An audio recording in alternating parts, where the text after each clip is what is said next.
Good morning, everyone, and welcome to our second town hall on what's the truth behind Indian farmers' protest. Today, we're lucky to have some esteemed panelists with us, and we have a great moderator, Dr. Renee Mehra. She's a tenacious broadcaster with a burning passion for accurate and compelling storytelling, and the host of the long-running television program, Renee Report. She's one of the most prominent broadcast journalists in the tri-state area. We are lucky to have our ambassador, Pradeep Kapoor, joining as the chair of the event today, a best-selling author of the COVID-19 pandemic, and the former ambassador of India to Chile and to Cambodia, the secretary of Indian Ministry of External Affairs, and a graduate of the Delhi IIT. The panelists involved, Mr. Kandirav Kant, a director of the Foundation of India and Indian Diaspora Studies, a Washington, D.C. think tank working on India and Indian-related studies on socioeconomic, political, and international security matters. We're joined by Mr. Yogesh Antle from India, director of Wheels Charitable Foundation and co-founder of Nucleus Software. We are lucky to have Mr. Bimal Goyal with us. He's an accountant from Long Island, New York. His family business in edible oils, mills, sugar plants, solvent plant, vanaspati ghee, flour mills, trading, warehousing of agriculture products such as wheat, rice, pulses, sugar in Moradabad and Ludhiana, Patiala, and in Delhi. So he knows the matter up and close. We are also joined by our own Dr. Nishit Choksi, who's a world-renowned interventional cardiologist and a close friend from Michigan. So again, this is our town hall. All of you will have an opportunity to ask questions directly to the panelists. All I request is, since IAPC is a 501c3 nonprofit, we don't take no sides, no political, whether it's India or in the US. So let's have a decent discussion about the merits and demerits. Thank you, Dr. Mehra, and good morning to all the panelists and everybody who's joined this session. I would like to share my structure my observations in three distinct segments. The first segment I would like to talk about is the background of this entire APMC Act and process. As most of you would be aware that there was a time when we were extremely food insufficient in our country. I remember in the 60s, 65, when I was a young child, Prime Minister Lal Bahadur Shastri gave a clarion call that let's all observe a fast for one day. We will not consume cereal for one day. And all of us religiously in our families and some people in our family, even today, observe one day fast every week. At that time, we didn't realize what's the reason. Perhaps we realized it's because we are fighting a war and there is a need to conserve resources. Today, when we look back, I realized that was a time we were so deficient in food grain that we were dependent on import of food grain under PL 480 from USA. And a ship would reach the port, and that's when we will realize that we will have some food grain for the coming couple of days. And the food grain was deficient was, what it so happens that what Shastriji calculated was if all of us fast for one day, the shortfall in food grain would get met. Anyway, keeping that story aside, what happened was at that time, a lot of effort was put in to bring about food security. A lot of efforts went into producing wheat, high yield variety wheat, and Punjab was found the most suitable place for growing that wheat. They took the initiative, and now for the issue was how do you incentivize the farmers? So some of the committees that came forward, they created a process of assuring the farmers that whatever wheat you produce, we will buy at a fixed price. And that's how the MSP, the minimum support price, came into being. The mandis got created. So, for last 50 years, since then till today, this MSP has been going on. We have been procuring wheat. This is one side of the background of how the whole, where the thing came from. Now, when you look at what's the last year's wheat production, rice procurement figures are. Here are a few facts. Last year means this current year, 2020, the wheat was purchased at an average price of something like 18-19 rupees. 18 rupees some paisa, so I'm approximating it to 19 rupees. The rice was procured from farmers at a price of about 17, 18 rupees per kg. These are per kg prices. This was a mandi price, and add to that all the transportation, wastage, the storage and everything. The landed cost comes to at least 30 to 35 rupees for wheat and 35, 36 rupees for rice. We have a National Food Security Act, and about 231 million, 23 crore households are provided food using this NFPS, the National Food Security Act. And at what price they are given these grains, these cereals? 35 kgs per household at rupees 2 per kg for wheat and rupees 3 per kg for rice. So you can imagine the amount of the cost burden the government has to bear to provide this food security. And this food security will have to be provided continuously. We can't stop it because we can't let anybody go hungry. So procurement of wheat and rice is not going to stop. That's one observation that I'm very, very clear about. Now, looking at the procurement figures, this year in 2020, I did some data search. Punjab procurement, the wheat procurement in Punjab was 12.7 million metric tons. Madhya Pradesh for the first time was the leader this year, contributing to 12.9 million metric ton of wheat. And do you know how much was produced in these states? Madhya Pradesh produced 33.7 million tons of wheat. Punjab produced 18.2 million metric tons of wheat.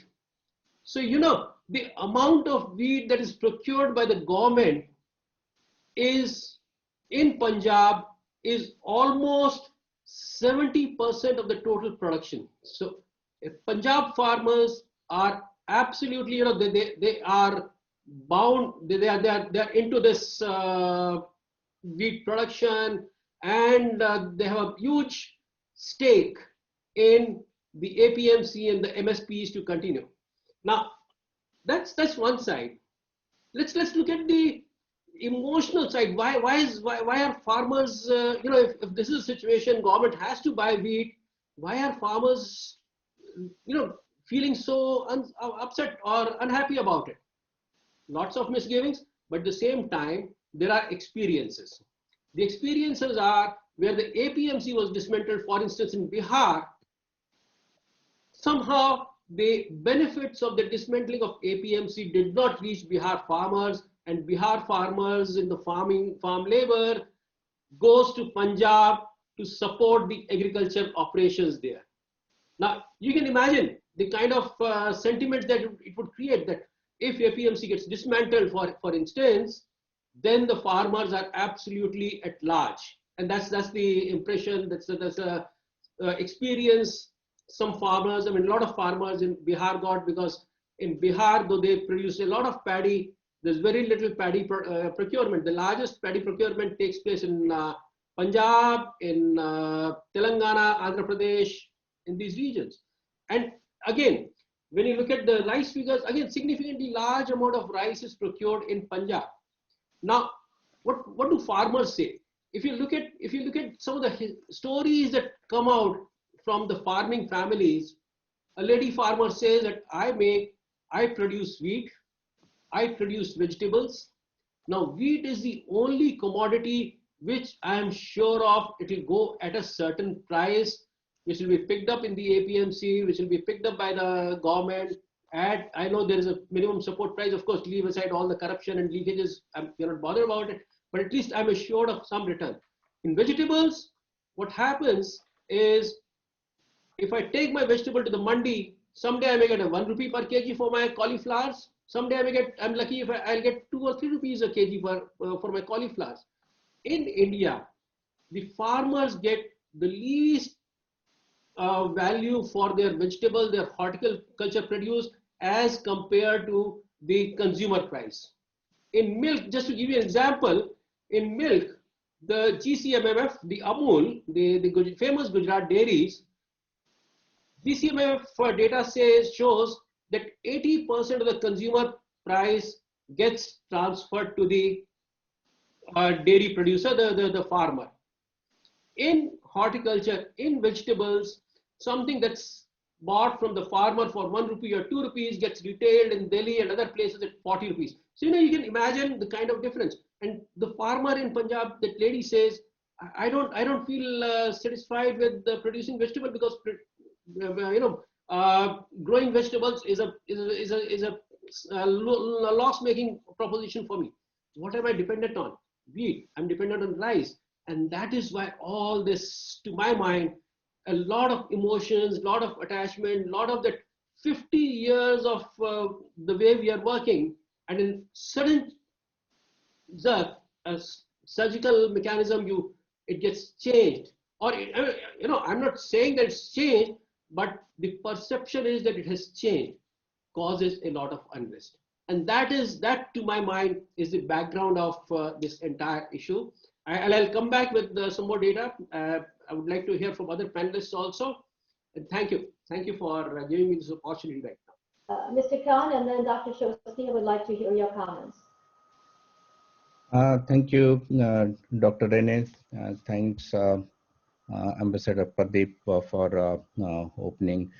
And also from Mr. Goyalji from India for structuring it very well. I will give some of the questions that basically Ambassador Pradeep asked in the tail end of my quick talk.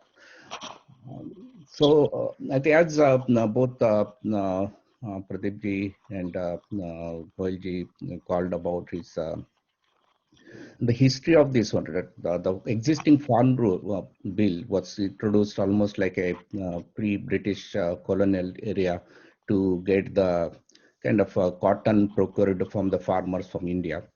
And then in 60s, it actually modified because of the scarcity-driven economy to procure the food grain, particularly the paddies and wheat, and then grams, and then distribute into public distribution system.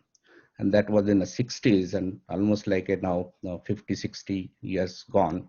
If you correlate with similar way with American farm laws, 1930s, during the recession time, the farm law was originally introduced. Then again, it gets updated every 5 years, almost 5 years, but under the Congress.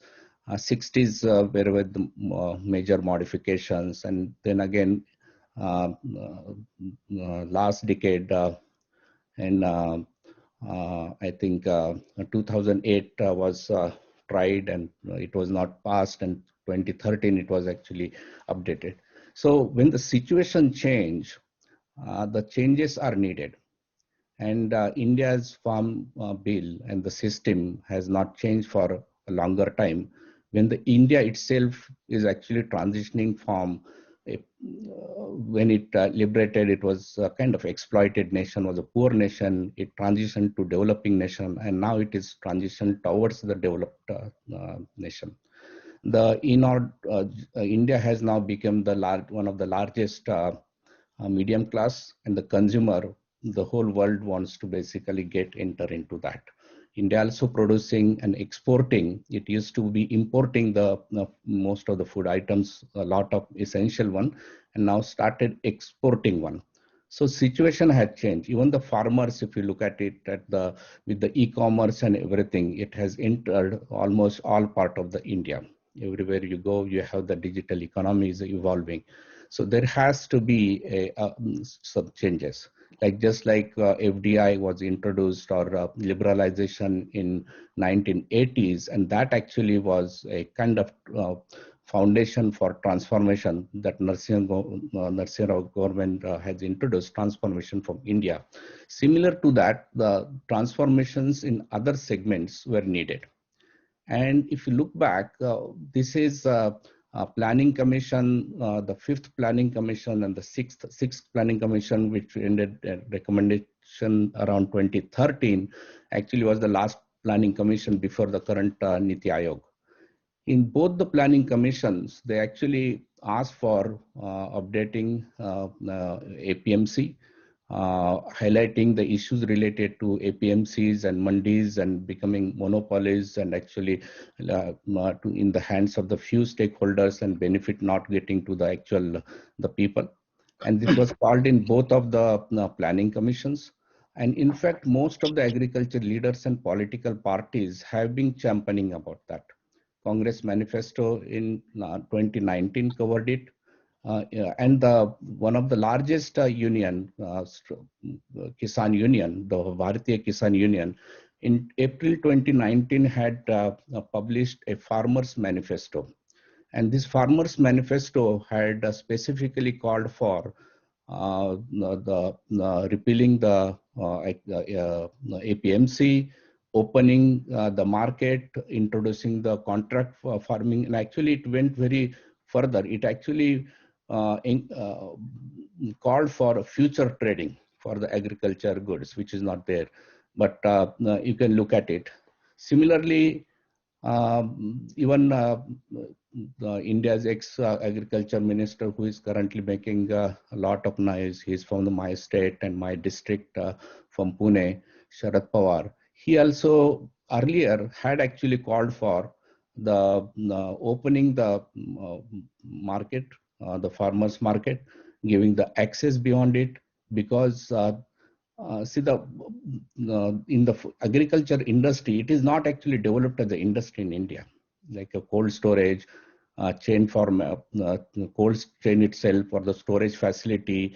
And now the whole structure is changing. The farmers actually, if you look at it, almost 80% of the land is owned by just 5% of the stakeholders, and the larger 95% of the farmers are, because of generation after generation.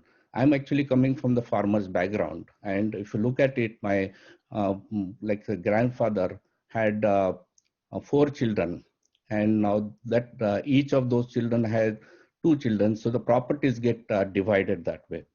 So considering all these things, that transformation was needed, and there was this consultation process for going on for a long time. So this is not a sudden introduce. The way it probably got introduced and information, probably government thought that farmers are already on board and there might be some blind spot in my understanding. But it was not in September, actually it was June 5th, the ordinance was introduced. And it means that it was already in application. When ordinance get announced and signed by the president, it is actually in the implementation. But it has an expiry time, typically around 6 months. So if you don't introduce to parliament, it get expired. So it was introduced in a parliament, and on September, I think it got passed in both the houses. But if you look at it from June to September, there were no protests. And after that, it actually started it. And it was rightly called, it is applicable to Punjab region and Haryana, because that's where the most of this wheat production is. But if you look at it, the current, the mandis, there are only 7,000 mandis are there. And the Swaminathan Commission, which had recommended that, so it had almost asked for the 30,000. So government actually, if I understand, they're not dismantling mandis, but opening the market. And then in the new system, they're introducing and building infrastructure for almost 22,000 gram heads. So that is the current structure, because currently the mandis actually supports one mandi per 500 square kilometers. So which is far from the farmers, and it is not practical, and it is actually becoming also monopoly and in the hands of the few license holder.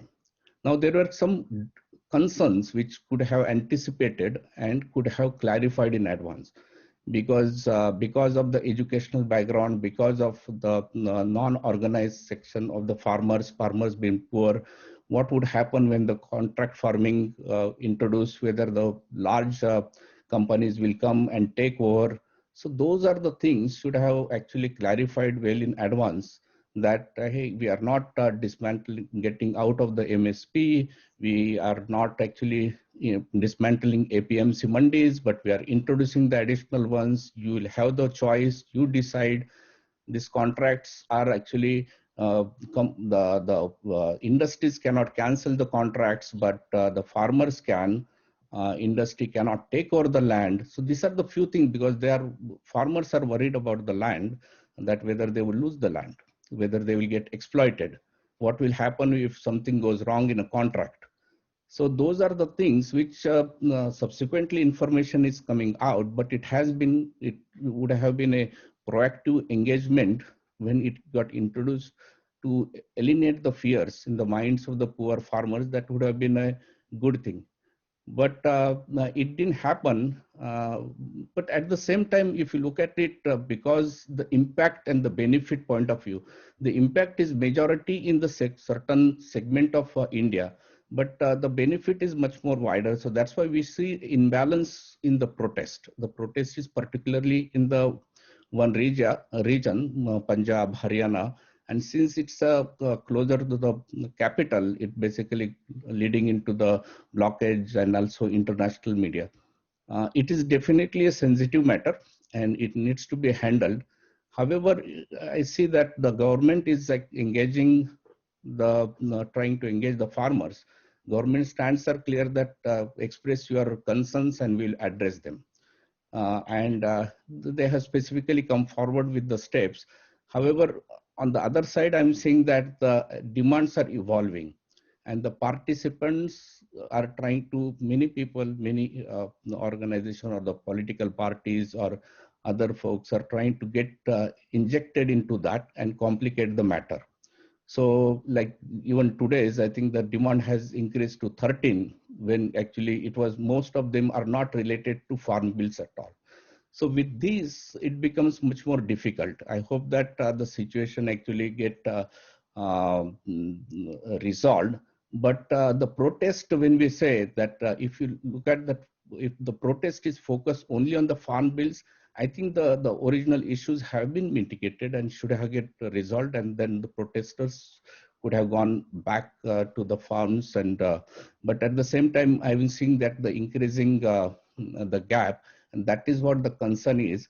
So hopefully that it get resolved soon, because certain things are much more clear. I do not see that government would repeal this or take back the laws. It is going to stay, and because it's in the larger goods, multiple past governments had tried, called for it. None of them had a courage. It requires courage to introduce a change.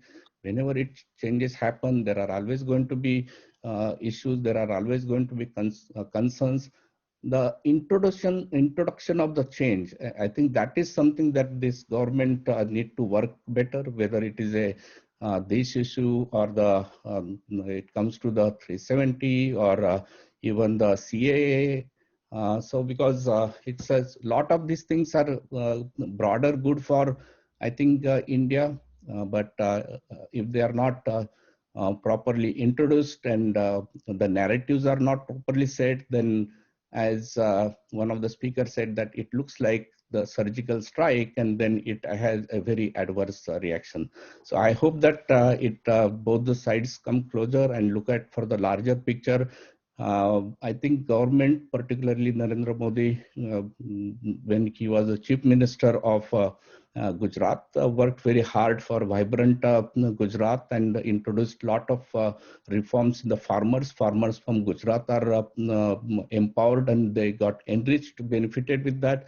And he has the same intentions to make India and particularly all population, including the farmers, richer and developed. So I don't think that there are a question about the intentions about Prime Minister of the government. I think that some misinformation coming and some of the folks may have the different agenda, but if you look at the actions, they are pretty much towards the long-term benefits of the India and the farmers. That's what I would like to conclude with. Thank you.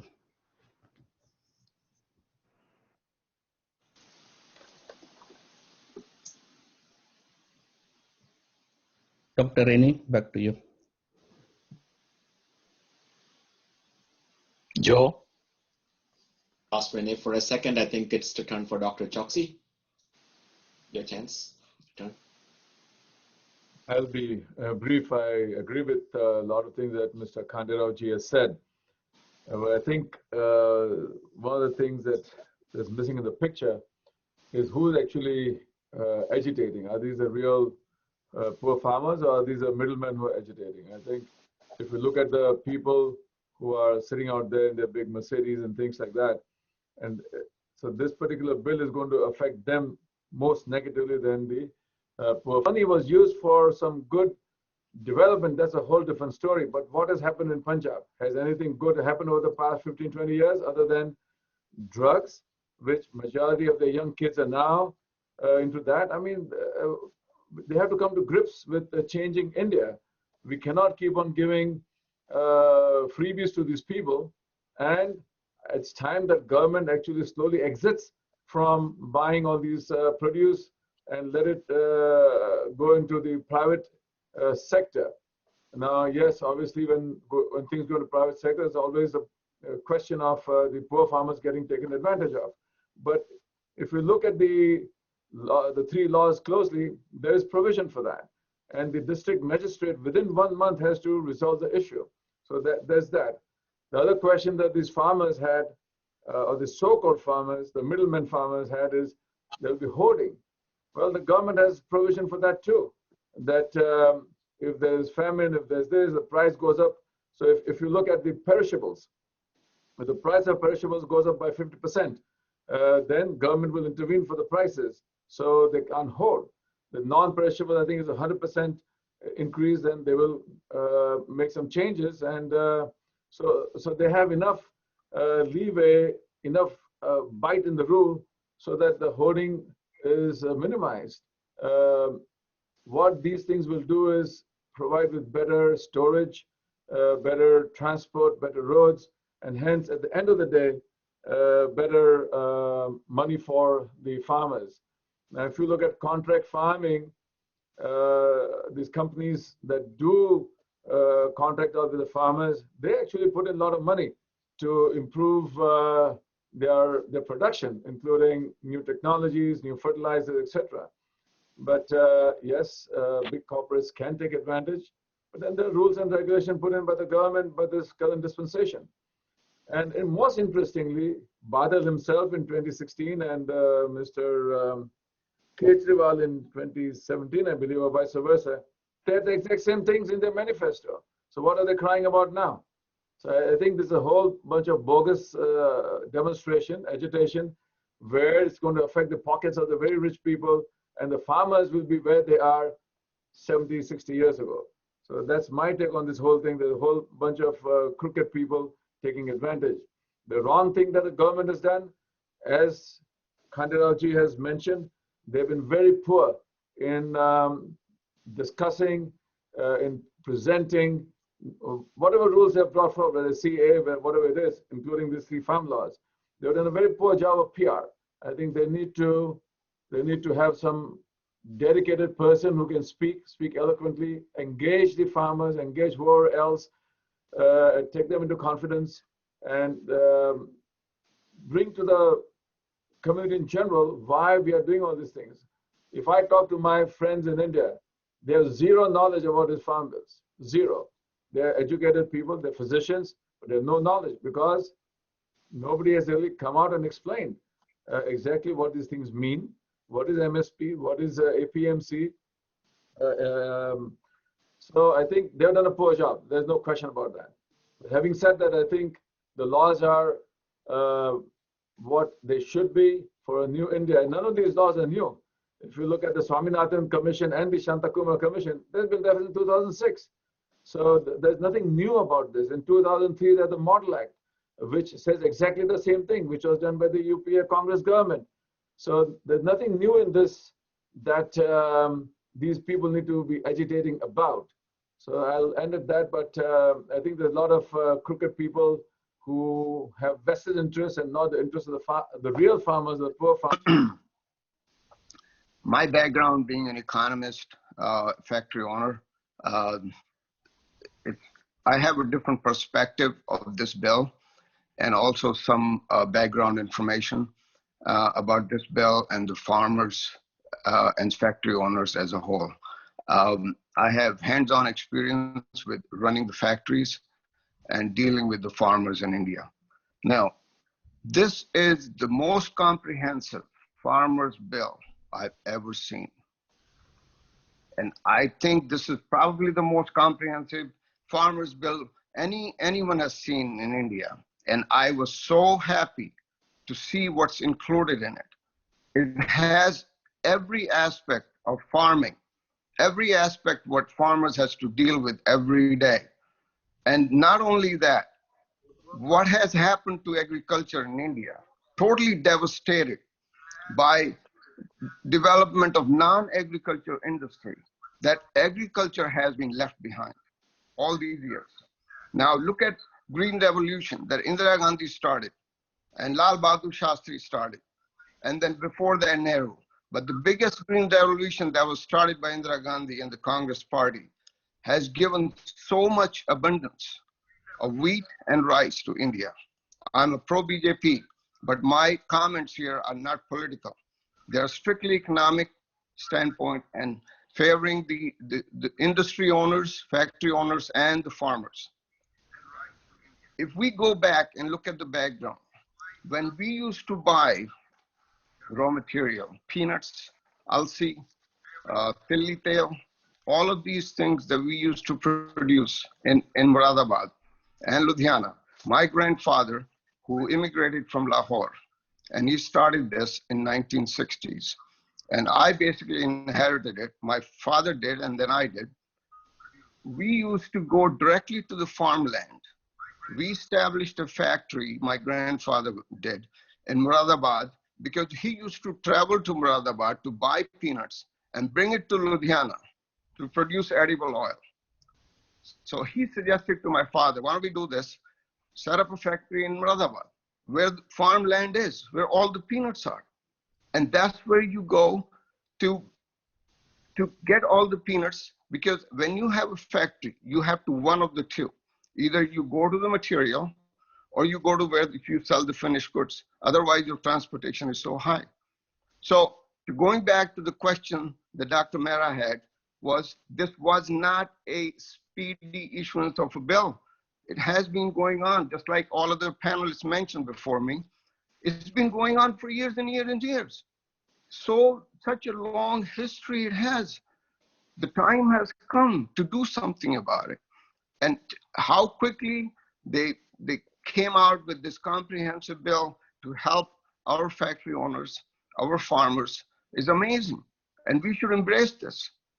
I'm not talking about protesters right now. Let's just talk about the bill itself and how it's going to help the industries, non-agriculture and agriculture industry in India, and how it's going to promote the export to other countries. We have abundance of rice. We have abundance of wheat. Let's take advantage of that. What we need is the quality of this that we can sell in the international market. We had a mini sugar plant in Moradabad that my father did establish after the edible oil factory. The reason was there was so much sugarcane in the area. So we said, let's produce that we can sell. Today, there is extra sugar produced by India that needs to be exported. The problem is the quality. We need high recovery from the sugarcane to produce more sugar so that sugar mills are productive. They are more profitable and they get money. So that's the first thing that Mehra had asked, why this thing happened and why it was so important to do this. And I'll keep rest of my comments Two other questions. Yogesh Handley mentioned about the aspect of the PL 480 wheat coming into India from the US. I was reminded as a diplomat and a bureaucrat of the internal discussions we used to have on these aspects in the Ministry of External Affairs and other ministries. I was told that if there was a delay of a few days or weeks in any of the ships landing and unloading the wheat, it would create a lot of stress and tension in the whole country. And the comment at that time was that there is many a slip between the ship and lip. So the ships coming in and unloading the wheat was very important at that time. It was a very important initiative by the two governments, the US and the Indian government, to tide over that crisis. And today we have reached a situation where, as an ambassador, if I propose to the government of India that we need to give 10,000 tons or 20,000 tons of wheat or rice to a particular country which is suffering from famine or drought, I get a response back, no, we will give 25,000 tons. So that is a sort of excess we have in terms of our capacities for growing wheat and rice. So we have moved from one end of the extreme to the other. On the comment by Mr. Khande Raoji that the introduction of the bill and the discussions on the issue could have been handled better by the government. Well, yes and no, because many times what happens if you start too many discussions on issues which have to be discussed in the legislature before, and the opposition starts raising a massive campaign, then the issue gets derailed. It has happened with a lot of very important initiatives in the past, which I have seen with my own eyes as to how, if you have too much discussion, so you do need discussion, you do need public opinion to support it, and it has to be done in a way that the parties also get co-opted in a positive manner and agree to those discussions and the results and the way ahead. Now about the media projection, that is also very important for the government. Some people have been writing comments on the chat about how the media projection is very important.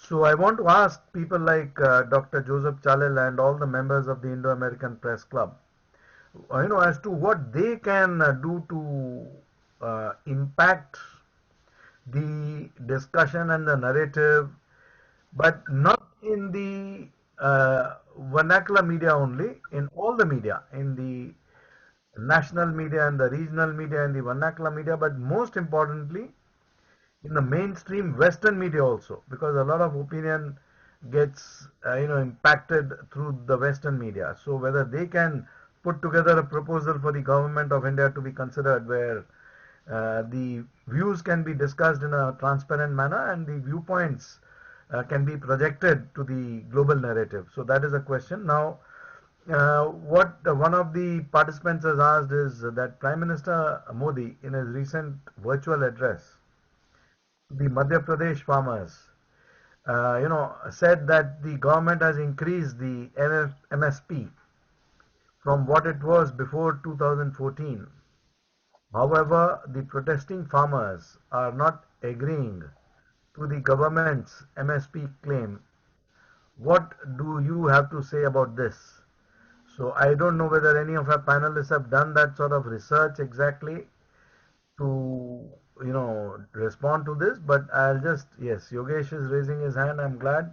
So Yogesh, over to you for answering this. Background search, what I realized is MSP is not a part of an act at any point of time.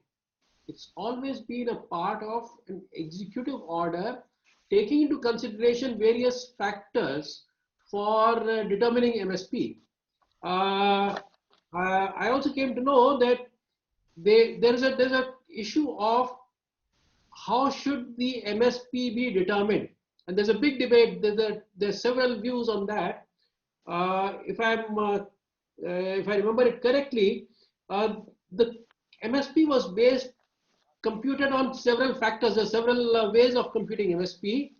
The one factor that was in some of the report, in some committee report, what was mentioned was that MSP would be based on the direct inputs that go into the farming, in the production of wheat or rice or any other product. Second method was that we will also add the imputed or computed value of the family labor that goes in. So the direct cost plus all the family labor cost will determine the MSP.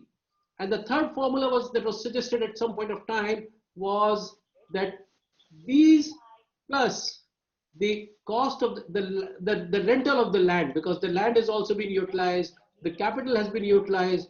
So how about putting in the cost, some cost for land, some cost of capital, some cost of, so one is direct input plus family labor, this plus the third aspect. Now, what I remember correctly is in one of the budgets, it was said that we will give 1.5 times the direct inputs plus family labor. Whereas the demand from farmers probably is for including the other aspect also. So, there's a difference between how should the MSP be computed. That is one aspect about MSP. And so I will not go into the merits of whether it should be in Act or should not be in Act. The second side is that the worry of the farmers have, which we read in the newspaper and which we hear, and if you see the websites of the logistics companies which have which are putting up large scale procurement setup and things of that kind, what it says is they are buying on behalf of FCI, number one. Number two, if the MSP is not authorized, the fear is that the private sector today will procure at a higher price, but gradually reduce prices. And that's where the farmers will get, taken, they'll get shortchanged. Now, these are all fears. What we know, one thing is government has to procure wheat, government has to procure rice, because it has to feed almost 75-80 crore people to whom we have given the National Food Security Guarantee. There are 23 crore households we have given guarantee to. To them we have to feed. We have to give wheat and rice at whatever subsidized price we have committed. Therefore, government has to buy. The question is, the government can bring in and take out a particular food product as an essential or non-essential. So if there's war or famine or what have you, or monsoons were bad, then they can put it back into the list of products that can be controlled, the price of which can be controlled by the government. But otherwise, most of the non-essential ones are going to be taken out, like oil, pulses, and things like that.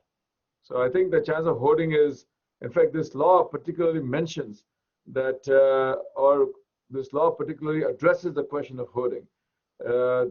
They can actually adjust the price range, so hoarding cannot. Basically, what I was trying to say is the problem with Essential Commodity Act was that it was obsolete. If you look at the new act that Parliament just passed, it makes so much sense. And I'll explain to you the reason why it makes so much sense. The reason why we had Essential Commodities Act in India was because there was so much hoarding going on, because there was not enough production of wheat, not enough production of rice, not enough production of vegetables, and a lot of things. Now that we have abundance of sugar and abundance of most essential commodities, there's no reason to have this act. It's an obsolete. Now, don't forget, government always has power. We used to hoard, meaning not hoard, meaning illegally, but we used to store wheat and rice in our warehouses. The reason was because farmers did not have the warehouses. They did not have the cold storage. They did not have the transportation. We had our own trucks running all the time. So then what I was trying to say is that this bill is making such a huge change in the whole industry of farmers and agriculture that they will have the capacity to store the stuff. Agriculture farmers, the large ones, obviously, not the little ones, they can have storage. They can, over time, they can start building the storage. They have rural type of crude storage places in villages where they can store stuff and they will not be affected by this Essential Act. So let's open up everything. And that's the whole idea of this. Let's make it competitive. Let's make it competitive for factory owners, that we can go in and get everything we need for a factory, my flour, my edible oil mill, and at the same time, farmer has the good price to get for their farms. And that's the whole thing. Now, government has power. Anytime there's a shortage of wheat, government can start acting up and saying, look, no hoarding is allowed, and this is a very important product, and we don't have enough. Thank you, Master Kapoor, for raising this question. All conflicts can only be resolved with dialogue. That's an established truth, and I strongly believe that dialogue is the way forward.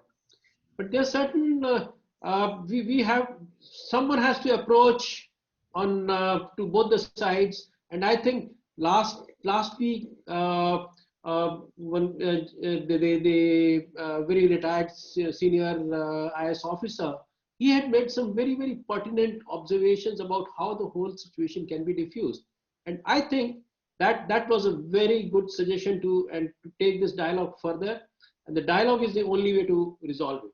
There are several things that may have to be addressed. Yes, implementation of an act or a law. I wonder if it's possible to stagger or spread it over a period of time so that the people don't feel the immediate impact. Is that use e-commerce platform to connect farmer with buyer. Mr. Vimal Goyal, your comments on this? Okay, it's a very good idea, and it works wonders when you're dealing with non-agriculture industry. You're talking about farmers who can't afford to even buy food that he produces, that he's giving to the factories to process, because he cannot just eat wheat. I mean, yes, they can make flour and make roti and everything else, which they always do. But it's very difficult for a farmer to do trading by e-commerce. That's number one. Number two, the problem with that is, even if you do the trading by e-commerce, farmers don't have a facility to transport the produce to the factories or whoever is buying it, because someone has to come and get it from them. And they're remotely located everywhere in the country, and it's just very difficult. I mean, it's a great idea. Thank you. Mr. Shyam Kolvekar had raised his hand. So please unmute yourself and ask the question. Yeah. Thank you, Mr. Ambassador. I think I'm speaking from London, but I just feel that everything about that bill is fantastic. I think nobody could have drafted such a good bill, but because I made a time to download and read about it. Only my feeling is these are things should be communicated to the farmers, the end users. We discussed all the intellectual, we discussed about it, but the end users were in confusion. So if our government makes it point about communications, little focus group, and 5 or 10 bullet points, nobody remembers more than 3 to 5 things. If you say that these 3 things comes with it, and keep striking it all the time, it will understand. I'm not a farmer. I eat wheat and everything else, but I can understand what they suffer from. But I think they always were not trusting anyone, neither the government nor their middlemen. And that's the reason I feel, sir, that we should communicate with the end users much better than what we're doing now. And I agree with someone said that dialogue, of course, dialogue. But the problem with the dialogue is, look at the Middle East peace. If you say we cannot negotiate other than no Israel, then it will never happen. Same way, if you say this, you get rid of these bills, otherwise we will not negotiate, then there is no discussion. Thank you. Thank you. I wanted to comment one thing, if you don't mind. Because we are in US and there have been some protests, but we need to read carefully. Government nor government's officials or even the ministers have ever said any involvement of or kind of undermine the farmers' involvement and giving undue weightage to any external forces. External forces, always there are going to be opportunistic people. Anything happens in India protest, there will be some external forces will be participating, trying to take the advantage. Even internal political parties will also try to take the opportunities to whenever the momentum takes it. But government, I don't think that is undermining that. It's the farmers have the legitimate concerns and they are working towards that. That's one thing. Second thing, we also need to give credit to the farmers. The protests have been peaceful. They are not violent. Such a large number of farmers or the people coming on a road in the cold days, it could have gone wild. And government also handling is very maturely. There is no excess force. There have been facilities. They have been given all sort of facilities, including medical, to shelter, and encouraging even to go to a proper place and do a peaceful protest.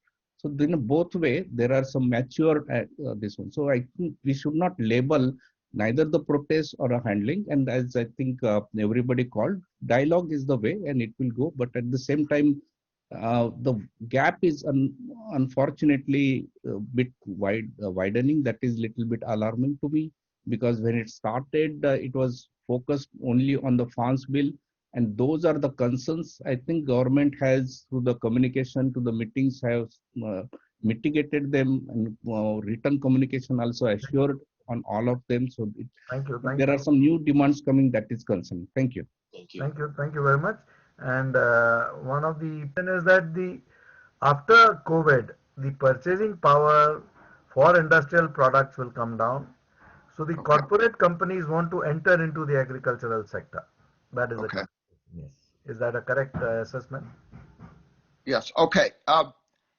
That's true that some of the things will change after COVID because the essential commodities like wheat and food and everything became such a big demand that it will change the setup. But here's the thing.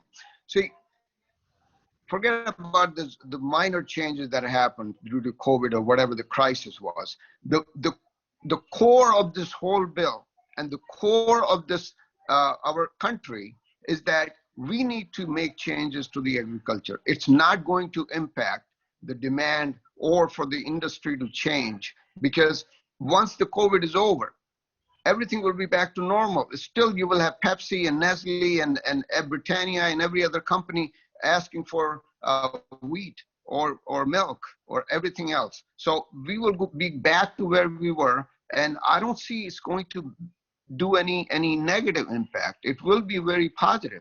That's the way I feel. Thank you. Move from an agrarian society to quality and product based market.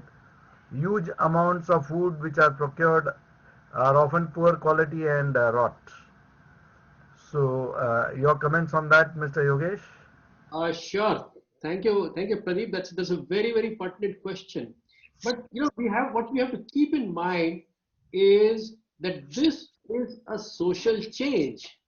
When we have to move a society from an agrarian society to industrial product-oriented society, it takes time, and we have to be ready to give this process its due time and due consideration. The farm bill, the farm reforms have been very long overdue. Successive governments, what I've read is successive manifestos have talked about it. Somebody had to bite the bullet, and whenever this bullet had to be picked up, or somebody had to bite it, the reactions would happen. And I think, again, with good communication, like Ambassador Kapoor, you mentioned that even in a situation, very difficult situation of an operation, we could manage, we could communicate, we could talk. That is the approach we need to take. Transformation will take place. We have to be prepared for it. Many of us are working towards transforming our rural economies in multiple ways, but we must keep in mind it is a social change, a huge social change. Yes, that's correct. So I know we are reaching our time, Ambassador, and the panelist. Renee, can you hear us? I'm not sure. Then in that case, because of this time limitation, we can just ask the panelists for one quick final comment each panelist turn by turn, starting with Dr. Nishi Chokshi, then Yogesh, then Vimal Goel, then Mr. Khanderao, as to what would be your thoughts on the farming and the agrarian situation in India in the next, let us say, as a vision 10 years down the line. 10 years down the line, the poorer farmers should get access to the best market price. And I think there's a misconception, and I see some comments by Mr. George and Daniel that this is a bill for the rich people. I think they're concerned about Ambani's and Adani's taking over. I think India has always been a farming community. The economy is based on farming, and if the government allows the corporates to take over lock, stock, and barrel, the country will not do well. So I think this bill, as Mr. Vimal Goel has said, is the most complete bill. I mean, I'm no farmer, I'm no economist, I have no idea about all these things. Having said that, I do read fair amount, and having read the Swaminathan panel report and there's another report, I think this is the most complete bill in years.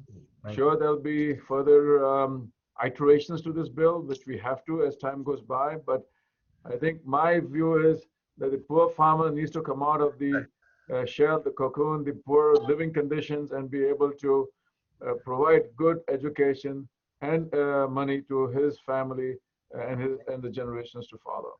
Thank you. Yogesh? Thank you, Ambassador Kapoor. What I foresee or what I would like to see happening is a second green revolution, a green revolution of a different kind. We are experimenting with small farmers. How can a farmer in a 1 acre land be sustainable? So a lot of efforts need to go towards making agriculture sustainable and equitable. We also visualize and foresee that this is the time farmers should get together. There is an opportunity available.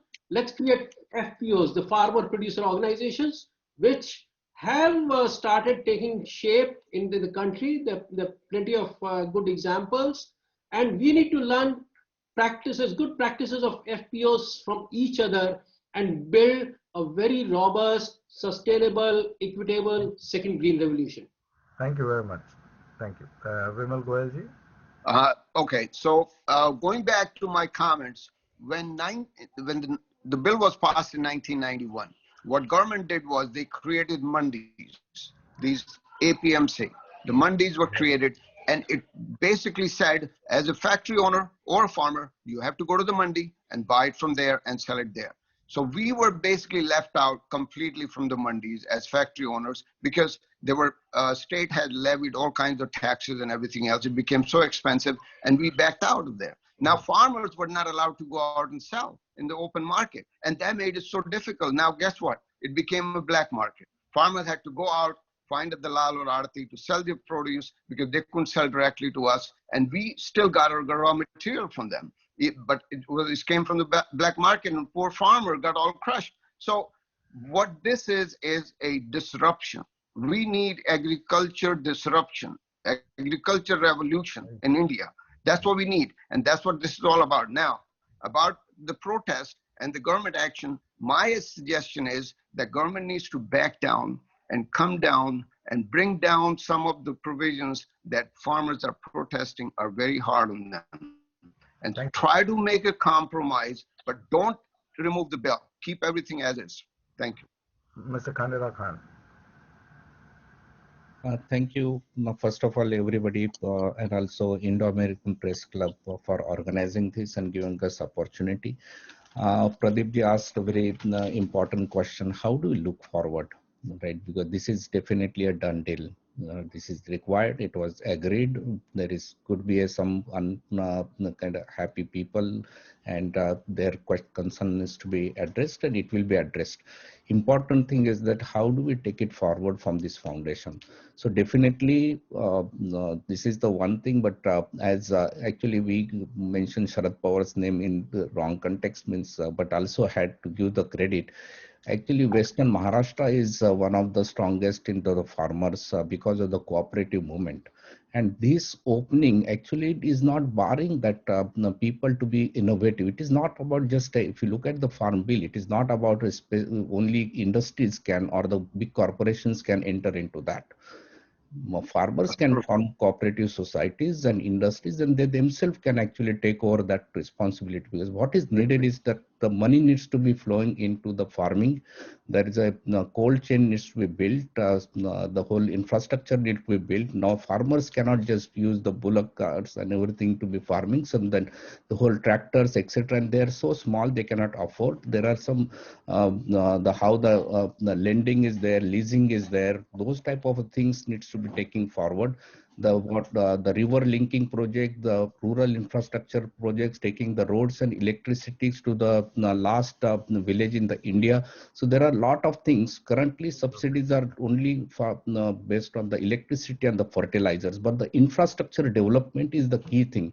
Instead of focusing that abolishing the loans, it's very popular, you can get elected, but that does not fix the problem. Thank you. Fixing the problem, building infrastructure, that is very important thing. And I think this is a important milestone, and hopefully that the country will rise to take the advantage of that, and not just a few industries or anything. Thank you very much, Mr. Khan. I am going to hand it over back to Dr. Joseph Chalil with one final comment, that if we also involve some of the farmers themselves who are leading the agitation, one or two of those people, and maybe some of them who are in favor of such reforms, one or two leaders from the other side, and then have some economists or analysts like Dr. Ijaz Ghani or somebody to give in some comments for wrapping up. That may be a useful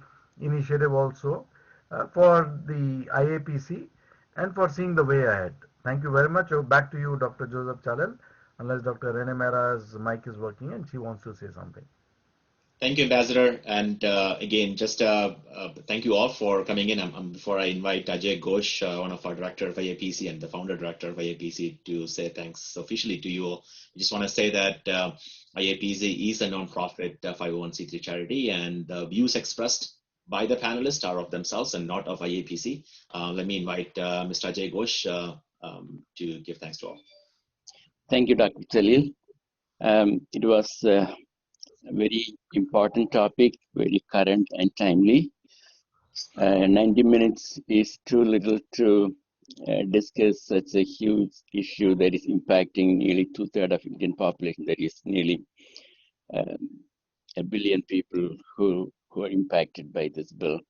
But I think our esteemed speakers, Mr. Khanderao Kant, Mr. Yogesh Antle, Mr. Vimal Goyal, and Dr. Nishit Sokshi did a wonderful job giving us insights into what went into making this bill and what are the challenges for the government and the farmers, and how moving forward, how the real concerns of the farmers can be addressed.